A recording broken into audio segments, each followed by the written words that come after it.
remember when God started opening doors for me to go preach. My daddy hadn't even let me preach in this church yet. And all of a sudden, T.D. Jakes calls and he says, I want you to come speak at the young adults conference. I'm wearing tutus and mohawks like a fairy godmother. I've just walked through an 18-year divorce and I'm devastated. And I'm like, man, you know, my daddy didn't believe in women preachers, but he became one of my greatest supporters, okay? Don't get that twisted. It was the way he was raised. And all of a sudden he calls and he says, can you come speak at my young adults conference? And I was like, man, I'm not qualified. I felt like an imposter. You know how many times in my life in different seasons I felt like an imposter? When I bought a house just 3 years ago, I walked through that house feeling like an imposter. I don't even deserve to be here. Because the enemy does not want you to enjoy greater because some seasons in your life where you failed. But you had to fail to get to where you are. And you're over here being stuck on the failure. And he said that failure was a pivot. They threw rocks at you and you built castles. And I remember in that season, I was like, man, I'm going to go preach to T.D. Jakes and I'm scared to death because I really don't have any practice except in my car.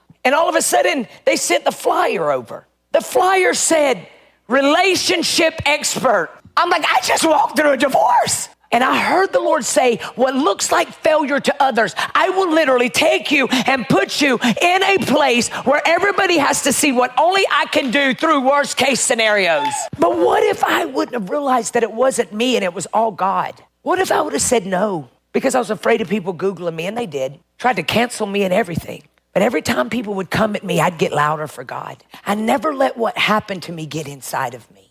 Because I realized in that first verse, it says, don't fear, basically. It said, I got you. So whatever you're staring at today, I've already worked it out. Even if it feels like I'm on vacation, that's when I'm working the most. You ever wonder if you've got an anointing on your life? Check your trouble. Check the problems that you've had to go through.